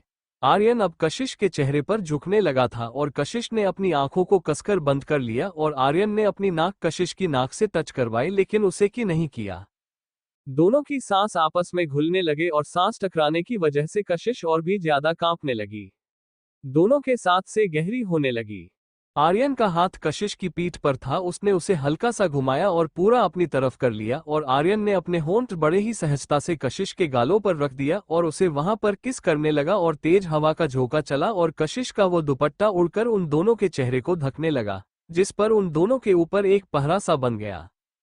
हवा ऐसे चल रही थी जैसे कुछ ही पलों में बारिश आ जाएगी, लेकिन वह दोनों इस हवा से बेखबर और आर्यन बस अब कशिश की गालों पर लगातार किस कर रहा था। दोनों की आंखें बंद थी। आर्यन के लगातार किस करने की वजह से कशिश की बॉडी शिवर कर रही थी, लेकिन उसके अंदर हिम्मत नहीं थी कि वह आर्यन को उसके किस करने से रोक दे, क्योंकि वह खुद उसके किस को एंजॉय कर रही थी। लेकिन क्यों, उसे इस बात का फिलहाल कोई अंदाजा नहीं था। आर्यन लगातार उसे अभी भी उसके गालों पर किस कर रहा था और तभी अचानक से हवा का झोंका चला और वह दुपट्टा उन दोनों के बनाए गए पहले को हटा दिया, जिस पर दोनों होश में आए और बारिश की हल्की हल्की बूंदें दोनों के बदन को भिगोने लगी और कशिश होश में आ गई। होश में तो आर्यन भी आ गया, लेकिन उसने किस करना बंद नहीं किया, लेकिन कशिश होश में आ चुकी थी, इसलिए उसने तुरंत आर्यन को खुद से धक्का दे दिया, लेकिन ज्यादा दूर आर्यन नहीं जा पाया और उसने उसकी कमर को पकड़कर अपनी तरफ किया और उसकी माथे से अपना माथा और उसकी नाक से अपना नाक मिलते हुए कहा, this is my fully right baby sweet corn and no one can take it. Aryan की आंखें बंद थी और उसने काफी इंटेंस तरीके से डिपली कहा था और कशिश उसकी लाइन को सुनकर हैरान हो गई थी। दोस्ती करते वक्त ही आर्यन ने उसे ये नाम दिया था और जब कोशिश ने उसे सवाल किया कि वह उसे बेबी स्वीट कॉर्न क्यों बुला रहा है, तो उसने कहा कि वह अपने दोस्तों को कोई ना कोई नाम देता है, इसीलिए उसने कशिश को बेबी स्वीट कॉर्न दिया क्योंकि उसकी हाइट छोटी सी थी और वो स्वीट भी थी। कशिश आर्यन के कंधे से भी नीचे आती थी। आर्यन की गर्दन पूरी झुकी हुई थी और वो बोला, keep this feeling in encase your body. I want you to feel my presence and fragrance when I am not with you. Aryan अभी भी इंटेंसली बोल रहा था, लेकिन कशिश उसके हर एक लाइन पर बस शौक ही होती जा रही थी क्योंकि दोस्ती में कोई यह सब नहीं बोलता, इसीलिए उसने अपने कदम थोड़े से पीछे लिए और आर्यन ने उसे अपनी बाहों से आज़ाद कर दिया। बारिश धीरे धीरे तेज होने लगी थी और कशिश अपने कदम पीछे लेने लगी और फिर अचानक से मुड़कर मैंशन के अंदर भाग गई और जैसे ही वह अंदर गई वैसे ही बारिश बहुत ज्यादा तेज हो गई और आर्यन ने शाहरुख खान स्टाइल में अपने हाथों को फैला लिया, अपनी आंखें बंद कर ली, चेहरे को बिल्कुल ऊपर उठा लिया और बारिश में भीगने लगा। कशिश भागते हुए ऊपर कमरे में आए और दरवाजे को बंद किया और दरवाजे से ही टिक कर खड़ी हो गए और एक हाथ अपने सीने पर रखा और एक हाथ अपने पेट पर जहां पर कुछ समय पहले आर्य ने अपना हाथ रखा था और वह गहरी गहरी सांसें लेने लगी। वो सामने खिड़की की तरफ देख रही थी जहां पर उसे बारिश तेज होती हुई नजर आ रही थी। वह भी भीग गई थी। उसे उस खिड़की में बाहर होता हुआ सीन याद आने लगा। This is my fully right baby sweet corn and no one can take it. Keep this feeling in and say your body. I want you to feel my presence and fragrance when I am not with you. ये lines किसी film की real की तरह कशिश के कानों में गूंजने लगी और कशिश ने अपनी आंखें कसकर बंद कर ली कि तभी कमरे का दरवाजा किसी ने खटखटाया तो कशिश मोदी और उसने दरवाजा खोल दिया तो बाहर अंतरा खड़ी थी और उसने जब कशिश को इस तरीके से भीगी हुई देखा तो वो बोली, यह क्या किया तूने अपने साथ, भीग कैसे गई? कशिश दरवाजे से हट गई ताकि अंतरा अंधेरा सके और वो बोली, अरे कुछ पूछ रही हूं तुझसे, तुम भी कैसे गई? कशिश पर कुछ पल तो उसे कोई जवाब ना दे पाई और फिर बोली, वह मैं अभी नीचे गार्डन में थी ना, घूम रही थी तो अचानक से बारिश आ गई तो भाग गई मैं बारिश से, लेकिन थोड़ी भीग गई। उसके बाद कशिश बेड की तरफ जाने लगी तो अंतरा बोली, अरे भीग गई तो जाकर कपड़े बदल और हाँ, साथ में गर्म पानी से शावर ले लेना ताकि सर्दी ना लगे, बेड की तरफ क्यों जा रही है? कशिश इस पर बोली, ठीक है। कशिश वॉशरूम में चली गई और अंतरा उसे जाते हुए देखकर बोली, मैडम कहीं खोई हुई नजर आ रही है। उसके बाद वह जाकर बेड पर बैठ गई और कशिश वॉशरूम के अंदर आई और उसने अपना वो दुपट्टा निकाला और हैंगर पर टांगने को हुई कि तभी उसे उस दुपट्टे को देखकर वो सीन याद आने लगा जब आर्यन उसे किस कर रहा था और उस दुपट्टे ने पहरा बनाया था। उसने अपनी आंखें बंद कर ली, लेकिन आंखें बंद करते ही आर्यन का चेहरा उसकी आंखों के सामने आ रहा था, इसलिए उसने अपनी आंखों को खोल लिया और शॉवर के नीचे जाकर खड़ी हो गए और अपने कपड़े उतारकर गर्म पानी को अपनी बॉडी पर फिल करने लगी। कुछ देर बाद वह लोअर और टी शर्ट पहनकर बाहर है और बेड पर अंतरा के साइड में लेट गई तो अंतरा ने कहा, आज मेरे कमरे में सोए। कशिश ने अपना सर अंतर की तरफ किया और बोली, जब तुझे मेरे पास ही सोना है तो तूने कमरा क्यों बदला? इसी कमरे में रहते ना दोनों, खाम का 2 कमरों की टेंशन दे दी तूने अंकल आंटी को। अंतरा इस पर मुस्कुराते हुए कशिश को देखने लगी और बोली, मुझे मजा आता है तेरे पास सोने में और मुझे अपना कमरा चाहिए था, इसीलिए मैंने अपना कमरा लिया और अब हम दोनों बड़े हो गए हैं तो हमें सेपरेट रूम मिलना चाहिए। कशिश इस पर बोली, अगर सेपरेट रूम मिलना चाहिए तो सेपरेट सोना भी चाहिए, रूम तो खाली रहता है पूरी रात, तू तो मेरे पास आकर सोती है। अंतरा इस पर उसका हाथ पकड़कर उठाते हुए बोली, इसीलिए तो कह रही हूं कि आज मेरे साथ मेरे कमरे में सो। और उसके बाद वह खींचते हुए कशिश को और उसके फोन को लेकर अपने कमरे की तरफ चली गई। लगभग रात के 12 बजे सब सो चुके थे, लेकिन तभी कशिश के कमरे का दरवाजा खुला और कोई दबे पांव वहां आया, लेकिन जैसे ही उस इंसान ने बेड को खाली देखा वह थोड़ा हैरान हुआ और उसके बाद उसने अपनी नजर सामने वाले कमरे की तरफ की जो कि अंतरा का था और फिर वो उस कमरे की तरफ बढ़ा और उसने उस कमरे को खोल दिया तो दोनों बहनें वहां पर बने बड़े से बेड के ऊपर सो रही थी। वो और कहीं नहीं बल्कि आर्यन था। वो उस तरफ आया जिस तरफ कशिश सो रही थी और वहां पर आकर बैठ गया और कशिश के उसे सोते हुए चेहरे को निहारने लगा। उसने अपना हाथ आगे बढ़ाया और कशिश के बालों को उसके कानों के पीछे किया और अपने चेहरे को उसके चेहरे के करीब लेकर गया और उसे गाल को देखने लगा जहां उसने कुछ घंटे पहले किस किया था। आर्य ने वापस उसके गालों को अपने होठों से छू दिया और धीरे से उसके कान में हवा छोड़ते हुए बोला, ये गाल भी, ये चेहरा भी, तुम्हारी रूह भी सिर्फ और सिर्फ मेरी, आर्यन सिंह रघुवंशी की, और कोई नहीं आ सकता तुम्हारे पास। You are my possession and you are my सुकून of living, dear baby sweet corn. और इसके बाद वापस आर्य ने इस जगह वापस कशिश को छू दिया और उसे किस किया और फिर वहां से खड़ा होकर चला गया। ऐसे ही 3 दिन निकल गए और कशिश और अंतरा का एडमिशन हो गया। अब वो अपनी क्लासेस को ज्वाइन कर सकते थी। वो दोनों जिस स्टेट बोर्ड से थी उसका रिजल्ट लेट आया था, इसीलिए उन दोनों का एडमिशन भी 1 महीना लेट हुआ था कॉलेज में, और ऑलरेडी क्लासेस स्टार्ट हो चुकी थी लेकिन अभी भी एडमिशन चालू था, इसीलिए उन दोनों का एडमिशन हो गया और उन दोनों का 1 साल ड्रॉप होने से बच गया। दोनों अच्छे से अपने फर्स्ट डे ऑफ कॉलेज के लिए रेडी हुई। अंतरा ने व्हाइट कलर का मरमेड स्टाइल फ्रॉक पहना हुआ था जिस पर फ्लोरल प्रिंट था और वो उसमें काफी ज्यादा बोल्ड, प्रीटी और क्यूट लग रही थी।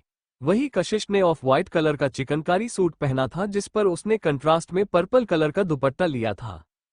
उन दोनों की क्लासेस 11 बजे से शाम के 4 बजे तक थी, पर आर्यन और कार्तिक की क्लासेस अर्ली मॉर्निंग ही शुरू हो जाती थी, सुबह 9 बजे। उन दोनों को ड्राइवर छोड़ने गया और जब दोनों ने बाहर अपने कदम रखे तो उस कॉलेज की चमक में दोनों खो गए। वो दोनों अंदर बढ़ी और कशिश खुद से बोली, आई विश मम्मा पापा आप आज होते और हमें कॉलेज जाते हुए देखते। वो दोनों अंदर गई कि तभी एक लड़के की आवाज आए, ओ मिस डुपैटर कम हियर जानन। कशिश ने उधर देखा तो एक 20-22 साल का लड़का रॉकिंग चेयर पर बैठा हुआ था और वो कशिश को ही पॉइंट कर रहा था। अंतरा ने भी उधर देखा तो वो लड़का हंसने लगा और बोला, ये तो छोटा पैकेट बड़ा धमाका निकला, एक के साथ एक फ्री। दोनों बहनें वहां देखने लगी तो वो बोला, सिर्फ देखने के लिए नहीं बोला है, इधर इधर आओ जाने मन एस। अंतरा को समझ आ गया था कि वो रैगिंग करने के लिए बुला रहा है, इसीलिए वो उस तरफ गुस्से से जाने लगी तो कशिश ने उसका हाथ पकड़ लिया और बोली, रहने दो ना अंतरा, क्यों लड़ना है, चलो चलते हैं कहीं और। अंतरा ने उसकी बात मान ली और वो दोनों जाने लगे तो वो लड़का बोला, कहीं और जाने के लिए नहीं बोला है, मेरे पास आने के लिए बोला है, तो मेरे पास आओ दोनों, और वैसे भी कहीं भी जाओगे किसी से भी क्लास पूछोगे तो वह यही बोलेंगे कि जाओ जाकर विक्की सहगल से जाकर पूछो, क्योंकि इस पूरे कॉलेज का चप्पा चप्पा विक्की सहगल जानता है और यहाँ का सिक्का भी विक्की सहगल के नाम से चलता है। अंतरा इस पर टॉन्ट मारते हुए विक्की से बोली, क्यों, तुम चपरासी हो यहाँ के जो हर बात तुमसे पूछने आएंगे। विक्की को अंतर का टोंट मारना पसंद नहीं आया तो वह बोला, इधर आओ, और उसके बाद उसके पास खड़ी एक लड़की जो कि उसी की गैंग में थी उससे कहा, जाकर इन दोनों को खींचकर यहाँ लेकर आओ, आज तो जमकर रैगिंग होगी। वो लड़की कशिश और अंतरा के पास आने लगी लेकिन अंतरा सामने से कशिश का हाथ पकड़कर उसे विक्की के पास लेकर आ गई और बोली, विक्की चपरासी जी बताइए हमारी क्लासेस कहाँ है। विक्की बोला, तेरी जबान बहुत चलती है तो तू एक काम कर, कुछ पल अपने ये घुटने चला और मुर्गा बन, और तू लड़की कशिश की और तू अपना मुझे दुपट्टा दे, तेरे साथ चुनरी चुनरी करना है। वो दोनों बस देखने लगी लेकिन उन्होंने विक्की की बात नहीं मानी तो वह लड़की बोली, तुम मुर्गा बन जाओ और तुम अपनी चुनी दे दो इसे, वरना कभी लेने के देने ना पड़ जाए। विक्की सहगल है यहाँ के सीएम, उनका बेटा। लेकिन अब भी दोनों बहनों ने दुपट्टा नहीं दिया तो विक्की बोला, अरे जरा दुपट्टा खींच इसका। वो लड़का आगे आया और उसने कशिश का दुपट्टा बस छुआ ही कि तभी एक तेज से आयरन रोड उसके चेहरे पर पड़ी और वह अपने राइट साइड के बल होते हुए नीचे जमीन पर गिर गया। उसका सर और चेहरा लगभग सुनसा पड़ गया अचानक से, और एक लंबी पी की आवाज उसके कान में बजी और फिर हर किसी ने उस तरफ देखा तो वहां पर गुस्से से आग बबूला होती हुई अंतरा खड़ी थी जिसके हाथ में सब बड़ा सा आयरन रोड था जो कि दिखने में काफी भारी था, लेकिन अंतरा ने उस आयरन रोड को ऐसे पकड़ा था जैसे कि किसी खिलौने होने को पकड़ रखा हो। अंतरा ने वह आयरन रोड सीधा विक्की की तरफ किया और बोली, ओह विक्की सिक्की, तेरा सिक्का दूसरों के सामने चलता होगा, अगर मेरे सामने चलाया ना तो कसम से भिखारी बनाकर छोड़ूंगी और हर किसी से सिक्का मांगता हुआ फिरना, समझा, चपरासी कहीं का। विक्की को अंतरा पर बहुत ज्यादा गुस्सा आया और वो बोला, तेरे अंदर आग बहुत है।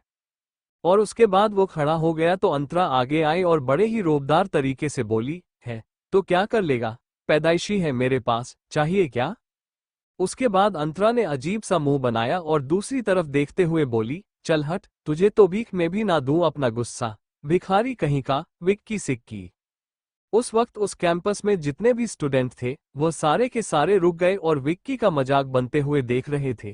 पहली बार कोई आया था और कोई लड़की आई थी जिसने विक्की का ऐसे मुंह बंद किया था और विक्की बस गुस्से से उसे देखने के अलावा और कुछ कर भी नहीं पा रहा था।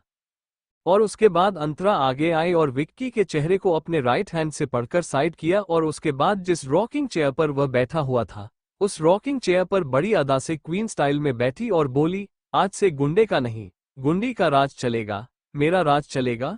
मैं भी देखती हूँ कैसे होती है कॉलेज में रैगिंग शैगिंग।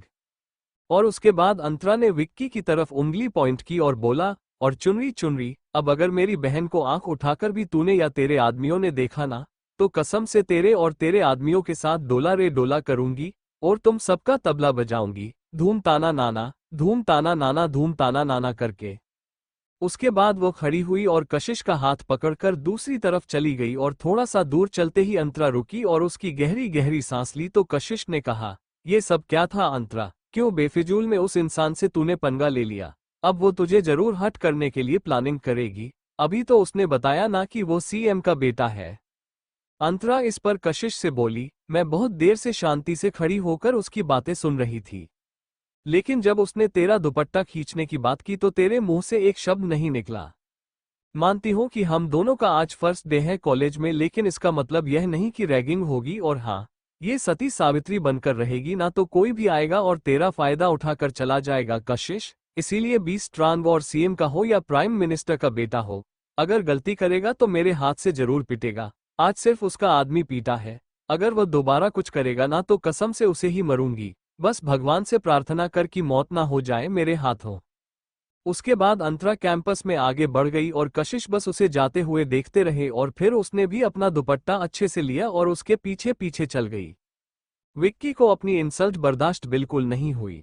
वो लास्ट ईयर का स्टूडेंट था और शायद ही कोई ऐसा स्टूडेंट होगा जो विक्की को नहीं जानता होगा। हर साल फर्स्ट ईयर के लगभग हर एक स्टूडेंट के साथ रैगिंग की थी उसने, लेकिन कभी किसी स्टूडेंट ने किसी टीचर को ना कभी कंप्लेंट की और ना ही उसकी रैगिंग पर कभी आवाज उठाई थी। लेकिन आज एक लड़की आई, उसने आवाज भी उठाई और अपना हाथ भी उठाया था, और उसे सबसे ज्यादा गुस्सा इस बात का था कि कोई लड़का नहीं बल्कि कोई लड़की उसे टक्कर देकर गई है। विक्की अपने हाथ की मुट्ठियों को करते हुए बोला, 3 दिन बाद फ्रेशर पार्टी है, इसे उस दिन बताता हूं कि विक्की सहगल क्या चीज है। यहाँ अब अंतर और कशिश पूछते पूछते प्रिंसिपल ऑफिस तक आ गए थे, और बाहर जैसे ही प्रिंसिपल ने उन दोनों को देखा, वो थोड़ा सा सतर्क हो गए, क्योंकि उन दोनों की पैरवी खुद ऋषि सिंह रंधावा ने की थी। अभी उन दोनों से ठीक 10 मिनट पहले ही प्रिंसिपल जो है ऑफिस आए थे, और वो बस अपने ऑफिस में जा ही रहे थे कि एक टीचर से उनकी मुलाकात हो गई और फर्स्ट ईयर के स्टूडेंट के लिए एक मीटिंग ऑर्गेनाइज करनी है उसे बारे में वो बात करने लगे थे कि तभी उनकी नज़र दूर से आई हुई कशिश और अंतरा पर चली गई। उन दोनों की शक्ल पहले से ही प्रिंसिपल जानते थे। प्रिंसिपल ने उसे टीचर को जाने को कहा और फिर सामने से ही उन दोनों का वेलकम करते हुए बोले, आइए आइए, आप कशिश और अंतरा है ना? आपको कैसे पता चला सर? कशिश ने काफी सहजता और धीरे से पूछा। ऋषि सर ने बताया था, प्रिंसिपल ने कहा, और फिर वो उन दोनों को लेकर ऑफिस के अंदर आ गया और वो दोनों अंदर आ गई। प्रिंसिपल सर ने उन दोनों को सोफे पर बिठाया और खुद अपनी हेड चेयर पर जाकर बैठा और बोला, आप दोनों का एडमिशन 1 महीना लेट हुआ है तो आपको टेंशन लेने की जरूरत नहीं होगी।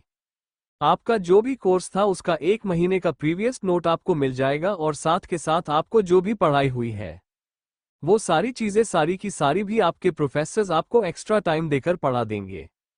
बस आपको थोड़ा सा कोऑपरेट करना पड़ेगा, क्योंकि अभी लाइक 1 हफ्ता तो शायद ही पढ़ाई होगी कॉलेज में, क्योंकि 3 दिन बाद फ्रेशर्स है तो अभी उसकी तैयारी चल रही है। बहुत सारे स्टूडेंट ने पार्ट लिया है फ्रेशर्स पार्टी में, और उसके बाद भी आफ्टर पार्टी है, तो मैं चाहूंगा कि आप दोनों भी अगर किसी एक्टिविटी में पार्ट लेना चाहते हैं तो आप अपना नाम दे सकते हैं, और अगर आपको सिर्फ फ्रेशर्स पार्टी ज्वाइन करनी है तो वह भी कर सकते हैं। अंतरा इस पर बोली, हम इस पर सोच कर बताएंगे। प्रिंसिपल इस पर बोले, नो प्रॉब्लम, आपकी जो भी मैटर होगी आप उन्हें अपना नाम दे दीजिएगा, पर आप कल ही दे दीजिएगा, क्योंकि उसके बाद जो है सारे के सारे लिस्ट जो है फाइनल होनी है, जो भी स्टूडेंट जो है पार्ट लेने वाला है। और अगर डांस में पार्ट लेना है तो आपको अपने लिए पार्टनर चुनना होगा, बिकॉज डांस की थीम कपल है। उन दोनों ने हाँ मैं अपनी गर्दन हिलाई, और फिर एक्स्ट्रा जितनी भी स्टडीज की बातें थी वह प्रिंसिपल ने उन्हें बताई, और उसके बाद वह दोनों को एक स्टाफ मेंबर उन दोनों की क्लासेस की तरफ लेकर चला गया। आने वाली बिल्डिंग में ही ड्रेस डिजाइनिंग का कोर्स होता था, इसीलिए अंतरा को वहां छोड़कर लास्ट सेकंड बिल्डिंग की तरफ वो स्टाफ मेंबर उस ह्यूमन साइकोलॉजी की डिपार्टमेंट की तरफ ले गया। अब तक अंतरा और विक्की की लड़ाई पूरे कॉलेज में हवा की तरह फैल चुकी थी, और अब अंतरा की फैन बढ़ चुके थे पूरे कॉलेज में, और विक्की जो अब तक अपना सिक्का चला रहा था और हर कोई स्टूडेंट उसे डर डर कर चल रहा था। अब उन स्टूडेंट्स के मन से पूरा ना सही, लेकिन अब धीरे धीरे विक्की का डर जा रहा था। कशिश क्लास में आई और प्रोफेसर ने उसे सबसे इंट्रोड्यूस करवाया और उसके बाद कशिश जाकर थर्ड डेस्क पर एक लड़की के पास जाकर बैठ गई जिसने इस वक्त नॉर्मल जीन्स और टॉप पहना हुआ था। प्रोफेसर बोली, कशिश ये लेक्चर फ्री है, तुम चाहो तो स्टूडेंट से बात कर दोस्त बना सकती हो और उनसे प्रीवियस जितनी भी क्लासेस हुई है उसके बारे में जान सकती हो। आधे घंटे बाद नेक्स्ट क्लास लगेगी तो तब प्रोफेसर आएंगे। कशिश ने बस हाँ मैं अपनी गर्दन हिला दी और फिर प्रोफेसर चली गई और उसके बाद जो उसके साथ में लड़की बैठी हुई थी उसने बोलना शुरू किया, हाय, मेरा नाम गीत है, गीत ठाकुर। मुझे भी ह्यूमन साइकोलॉजी तुम्हारी तरफ बहुत ज्यादा पसंद है और मैंने सुना कि तुम्हारी बहन है, तुम्हारी जुड़वा बहन है शायद, वह तुम्हारी तरह दिखती है। उसने क्या धुलाई की विक्की के आदमी की, मजा आ गया, मैं तो तुम्हारी बहन की फैन हो गई कसम से। वो ह्यूमन साइकोलॉजी में क्यों नहीं है, उसमें ड्रेस डिजाइनिंग का कोर्स क्यों किया?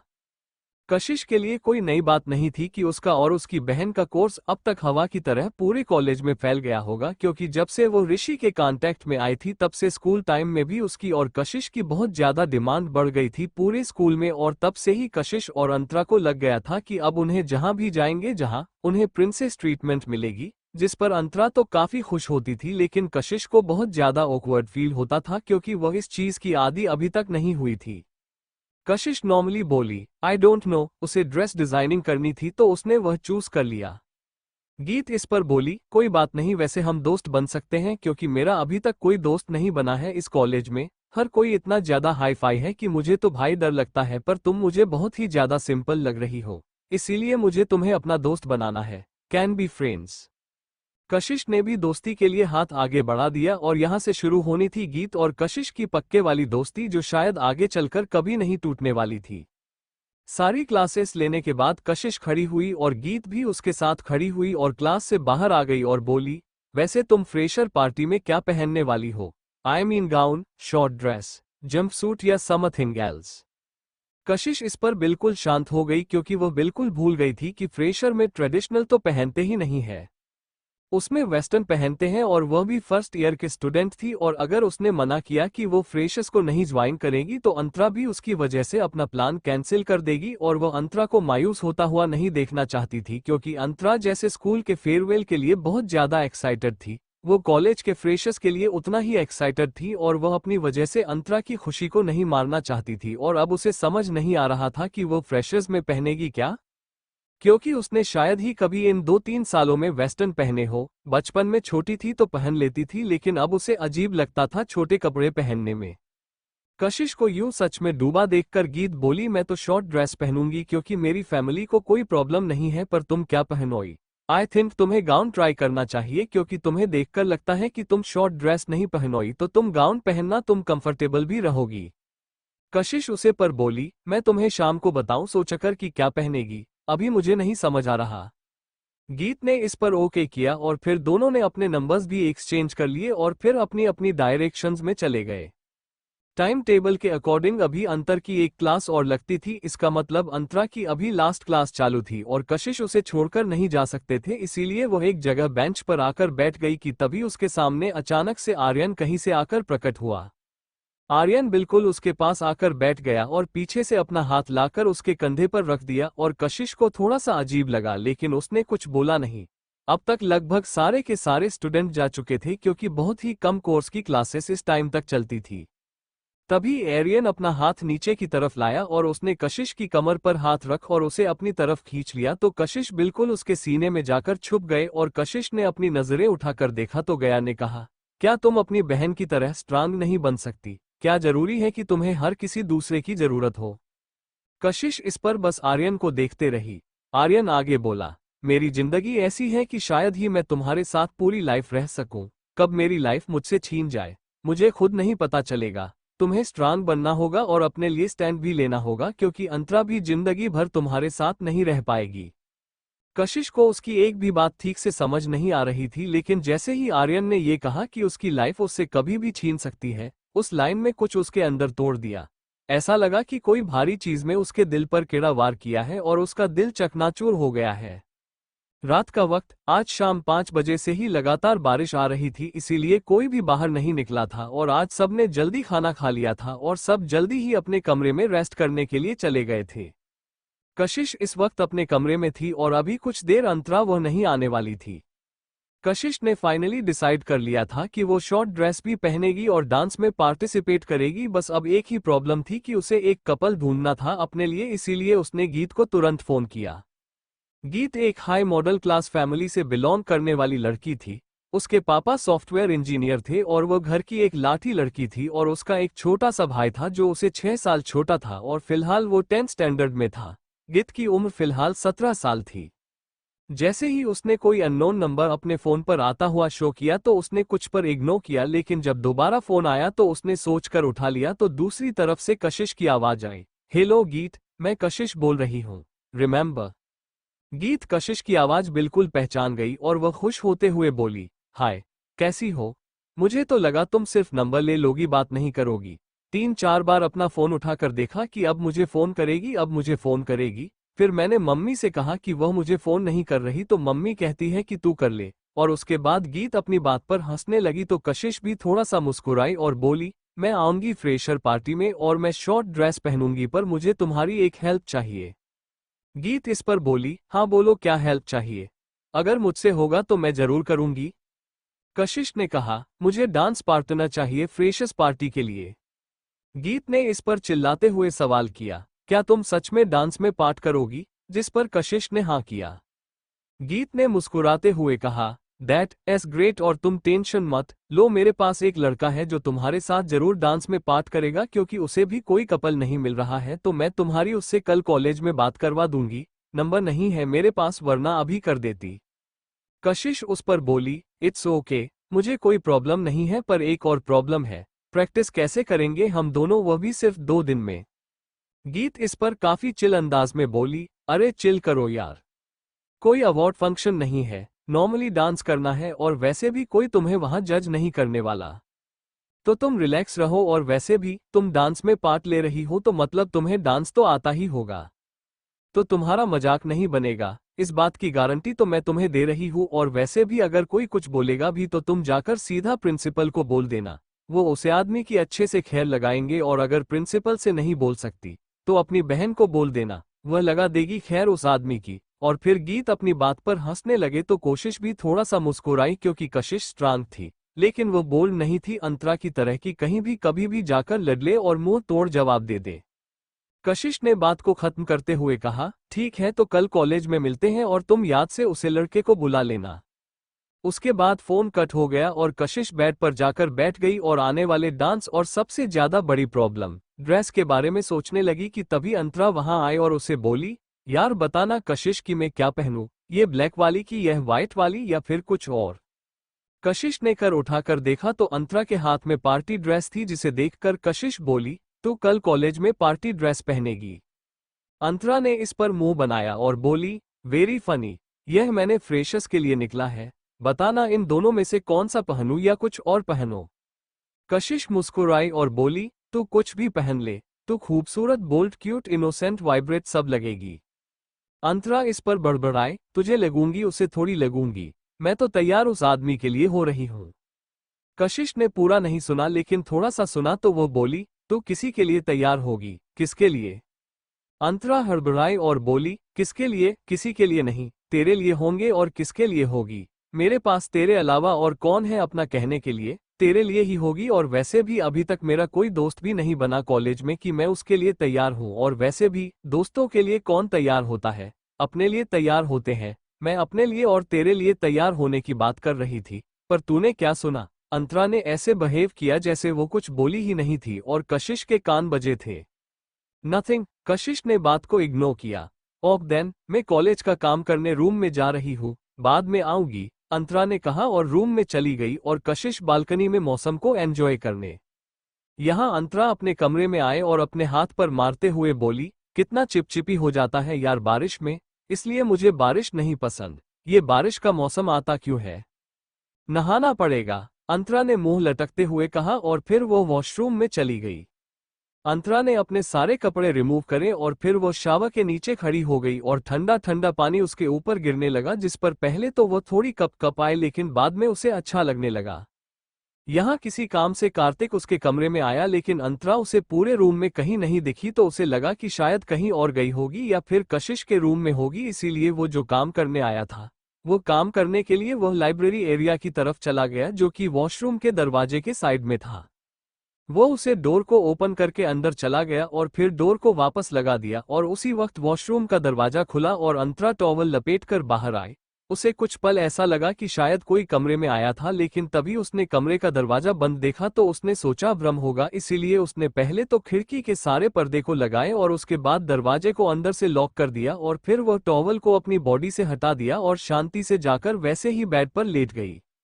अंतरा ने अपनी आंखों को हल्का सा खुले हुए कहा, ये बिना कपड़ों के शरीर इतना ज्यादा रिलैक्स होता है ना, पर क्या करें, कपड़े तो पहनने पड़ेंगे वरना अपनी इज्जत हम खुद खो देंगे।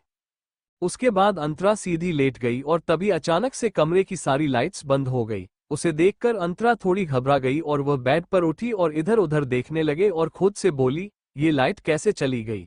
कि तभी अचानक से बाहर बिजली कड़की और वह थोड़ी शांत हुई और खुद से बोली, ये बारिश में लाइट क्यों चली जाती है। इन लाइट वालों को कोई काम नहीं होता क्या, बारिश में लाइट भगा देते हैं। कभी ठंड में भी भगा दिया करो यार, तब तो हमें ना पंखा चाहिए ना ऐसी चाहिए। उसके बाद वो खड़ी हुई और जमीन पर जो उसने टॉवल ऐसे ही गिर दिया था उसे ढूंढने लगे अपने पैरों से। अंतरा खुद से बोली, अरे ये टॉवल मिलने क्यों नहीं है, जब तक लाइट नहीं आती तू ही मेरा सहारा है।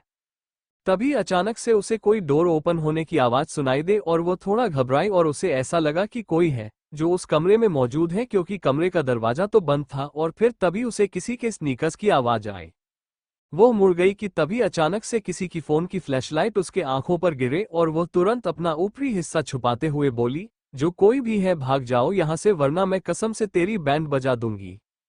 यह क्या हाल बना रखा है तुमने अपना। कार्तिक की गुस्से से और हैरानी से भरी आवाज आई और उसकी आवाज सुनकर अंतरा शर्मा भी गई और थोड़ा रिलैक्स भी फील करी कि कार्तिक है और कोई नहीं है। कार्तिक ने फ्लैशलाइट की रोशनी थोड़ी कम करी ताकि अंतरा की आंखों में ना पड़े और अंतरा ने अपनी आंखों को ठीक से खोला और सांस लेते हुए बोली, अच्छा हुआ कि आप हैं, मुझे लगा कोई और आ गया। और उसके बाद वह वापस अपना टॉवल ढूंढने लगे तो कार्तिक उसके पास आया और उसकी कमर में हाथ डालकर अपनी तरफ किया तो दोनों की ही बॉडी में कट दौड़ गया, जिस पर कार्तिक ने कहा, यह क्या बदतमीजी है, कपड़े क्यों नहीं पहने, तुमने सारे कपड़े निकाल दिए। अंतरा ने इस पर उस अंधेरे में ही कार्तिक की गर्दन में अपने हाथ डाले और उसे अपनी बाहों में लेते हुए बोली, अरे मैं कपड़े पहनने ही क्लोजेट में जा रही थी, लेकिन तब यह अचानक से लाइट चली गई, मैं डर गई और टॉवल नीचे गिर गया। मेरी गलती नहीं है, टॉवल की गलती है कि उसने मेरी इज्जत आपके सामने इस तरीके से बिखेर दी। पर कोई बात नहीं, मुझे कोई फर्क नहीं पड़ा, बाकी मेरा होने वाला पति ही तो है। उसके बाद उसे अंधेरे में ही अंतरा कार्तिक के गालों को अपने हाथों से सहलाई जा रही थी, जिस पर कार्तिक ने अपनी सांस को कंट्रोल किया क्योंकि अंतरा बिल्कुल उसके सामने नेकेड थी। भले ही वो उसे देख नहीं रहा था लेकिन फील तो कर सकता था और वो बोला, माय डियर मार्शमेलो, जल्दी से तौलिया ढूंढो और उसे अपने ऊपर लपेटो और जैसे ही लाइट आए सबसे पहले कपड़े पहन लेना।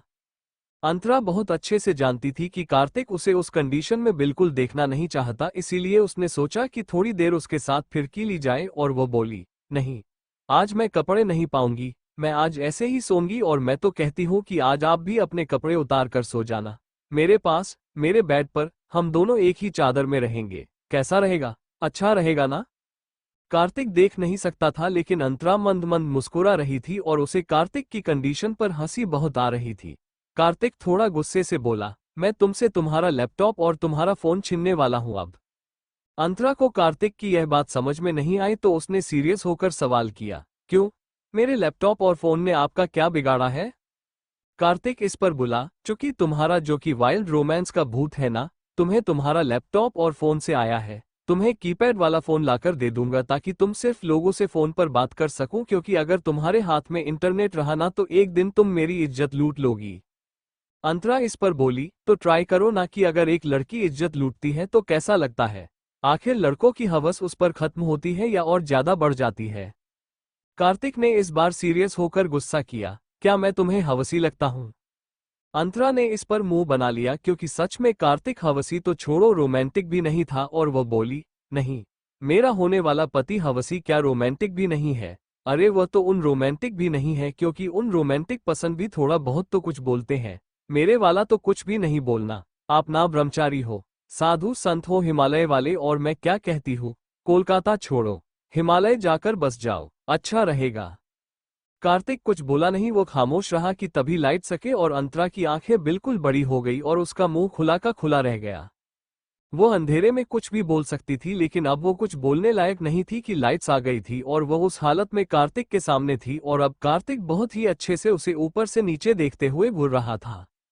अंतरा तुरंत कार्तिक की बड़ों से दूर हुई और तुरंत भागकर अपने बेड पर कूड़े और ब्लैंकेट को उठाकर अपने ऊपर ले लिया और कार्तिक से अपनी नजरें चुराने लगी और कार्तिक ने अपनी कदम आगे बढ़ाई और बिल्कुल उसके पास जाकर बैठ गया तो अंतरा ने खुद को ब्लैंकेट से और अच्छे से कवर किया और बोली, देखो मेरे पास मत आना। Thank you for listening. मुझे उम्मीद है आपको ये स्टोरी पसंद आई होगी। अगर आपको पसंद आई है तो प्लीज लाइक और कमेंट करना ना भूलें और मोर स्टोरीज के लिए सब्सक्राइब करें। मिलते हैं नेक्स्ट वीडियो में।